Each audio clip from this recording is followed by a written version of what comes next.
ನಾವು ಎಲ್ಲ ಹಬ್ಬನೂ ಮಾಡ್ತೀವಿ, ಆದರೆ ಒಂದರ ಅರ್ಥನೂ ಗೊತ್ತಾಗಿಲ್ಲ, ಯಾವುದು ಬಿಡಲ್ಲ ಮಾತ್ರ, ಎಲ್ಲ ಹಬ್ಬನೂ ಮಾಡ್ತೀವಿ. ಇದರ ಅರ್ಥ ಏನು? ಶ್ರೀರಾಮನವಮಿ ಅರ್ಥ ಏನು? ಶ್ರೀರಾಮನ ಗುಣಗಳನ್ನು, ಆದರ್ಶಗಳನ್ನು ನೀವು ಗುರುತಿಸುವುದಕ್ಕೆ ಶ್ರೀರಾಮನವನ್ನೇ ಮಾಡ್ತೀವಿ ಅಂತ ಹೇಳ್ಬಿಟ್ಟ ತಕ್ಷಣ ಏನ್ರಿ ಸಿಗುತ್ತೆ? ಎಲ್ಲಿ ಆದರ್ಶ ನಮ್ಗೆ ಸಿಕ್ಕೇ ಇಲ್ಲ. ಶ್ರೀರಾಮನವಮಿ ಮಾಡ್ದೋ, ಪಾನಕ ಕೋಸಂಬರಿ ಎಲ್ಲ ಹಂಚಿದೋ, ಹೌದಾ? ನಿಮ್ಮಲ್ಲಿ ಏನು ಆದರ್ಶ ಚೇಂಜ್ ಆಯಿತು? ಹಾಗೇ ಇಲ್ಲ ಅಲ್ವಾ? ತಿರುಪತಿಗೆ ಹೋಗಿ ಬಂದೋ, ಏನು ಚೇಂಜ್ ಆದ್ರಿ? ಹಾಗೇ ಇಲ್ಲ. ಪ್ರತಿ ಶುಕ್ರವಾರ ತಪ್ಪದೆ ಪೂಜೆ ಮಾಡ್ತೀರಾ, ಏನು ಚೇಂಜ್ ಆಗಿದ್ದೀರಾ? ಹಾಗೇ ಇಲ್ಲ. ಹೀಗೆ ಒಂದೊಂದನ್ನು ತಿಳಿತಾ ಹೋದಾಗ ನಾವು ಒಂದು ತಪ್ಪೇನು ಮಾಡ್ಕೋತಾ ಇದ್ದೀವಿ ಅಂದರೆ, ನಮ್ಮ ಪೂರ್ಣವಾಗಿರ್ತಕ್ಕಂತಹ ಅಭ್ಯಾಸ ಅಂತಕ್ಕಂಥದ್ದು, ಇದು ನಾವು ನಿಂತ್ಕೊಳ್ತಕ್ಕಂಥದ್ದು, ಕೂತ್ಕೊಳ್ತಕ್ಕಂಥದ್ದು, ಮಲಗ್ತಕ್ಕಂತಹ ರೀತಿಗಳಿಂದ ಅಭ್ಯಾಸವನ್ನು ಸ್ಥಿರವಾಗಿ ನಿಲ್ಲಿಸ್ಕೋಬೋದು. ಸ್ಥಿರವಾಗಿ ಕೆಲವು ಮಕ್ಕಳಿದ್ದಾರೆ, ಈ ನೋಡೋ ಮಗು ಯಾವಾಗಲೂ ಒಂಥರ ನೋಡೋಕ್ಕೂ ಚೆನ್ನಾಗಿ ಕಾಣಿಸುತ್ತೆ, ಅದ್ರ ಮಾತು ಚೆನ್ನಾಗಿದೆ, ಅದ್ರ ವಿದ್ಯಾಭ್ಯಾಸ ಚೆನ್ನಾಗಿದೆ, ನೋಡೋಕ್ಕೂ ಎಲ್ಲದನ್ನೂ ವರ್ಣನೆ ಮಾಡ್ತಾರೆ ಕೆಲವು ಮಕ್ಕಳನ್ನ. ಆಗ ಈ ಮನೇಲಿರೋ ಮಗುಗೆ ಎಷ್ಟು ಕೋಪ ಇರುತ್ತೆ? ನಮ್ಮಮ್ಮ ಎದುರುಗಡೆ ಇರೋ ಮನೆಗೆ ಇದು ಮಾಡ್ತಾರೆ, ನನ್ನನ್ನು ಹಿಂಗೆ ಮಾಡ್ತಾರಲ್ಲ. ಬೇಡ, ಅಣ್ಣನಿಗೆ ಹೇಳ್ಬಿಟ್ರೆ ತಮ್ಮನ ಕೋಪ, ತಮ್ಮನಿಗೆ ಹೇಳಿದ್ರೆ ಅಮ್ಮನ ಕೋಪ, ಹೌದಾ?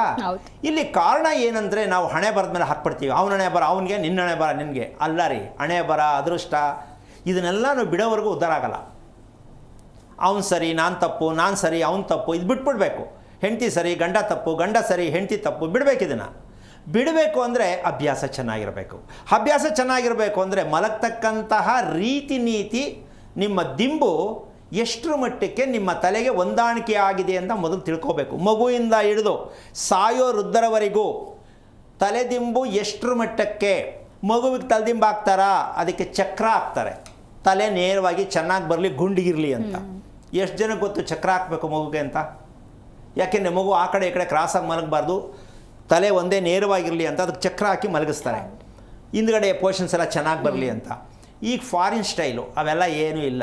ಮಗು ಮಲಕ್ಕಳಕ್ಕೆ ಒಂದು ಸಿಕ್ಕುತ್ತಲ್ಲ, ದೋಣಿ ಥರ ಸೇರಿಸ್ಬಿಟ್ಟು ಮುಖ ತೋರಿಸ್ಬಿಡೋದು ಅಲ್ಲೂ ನಮ್ಮ, ಆದಮೇಲೆ ಬೆನ್ನು ಕಟ್ಕೊಳ್ಳೋದು, ಏನೇನು ಅವತಾರ ರೀ. ನಿಜಕ್ಕೂ ಆ ಮಕ್ಕಳು ಈ ರೀತಿ ನರಕ ಅನುಭವಿಸ್ಬೇಕು ಅಂತ ನಿಜಕ್ಕೂ ಗೊತ್ತಿರಲಿಲ್ವೇನೋ ಅಂತ ಅನ್ಕೋತೀವಿ. ಯಾಕೆ ಅಂದರೆ ನಮಗೆ ಪ್ಯಾಕೇಜ್ ಸಿಸ್ಟಮು, ಮದುವೆ ಆಗಬೇಕು, ಮಗು ಮಾಡ್ಕೋಬೇಕು, ಮಗು ಓದಿಸ್ಬೇಕು, ಅಷ್ಟೇ ನಮ್ಮದು ಪ್ಯಾಕೇಜ್ ಅಲ್ಲಮ್ಮ. ಈ ಪ್ಯಾಕೇಜ್ನವ್ರಿಗೆ ಇವೆಲ್ಲ ಅರ್ಥ ಆಗಲ್ಲ, ತಿಳ್ಕೊಳ್ಳೋಕ್ಕೂ ಆಗಲ್ಲ. ಅದಕ್ಕೋಸ್ಕರವಾಗಿ ಈ ಶ್ರೀರಾಮನ ಆದರ್ಶಗಳನ್ನು ತಿಳ್ಕೋಬೇಕಂದ್ರೆ ಅಲ್ಲಿ ಭಗವಂತನ ಒಂದು ಅನುಗ್ರಹ.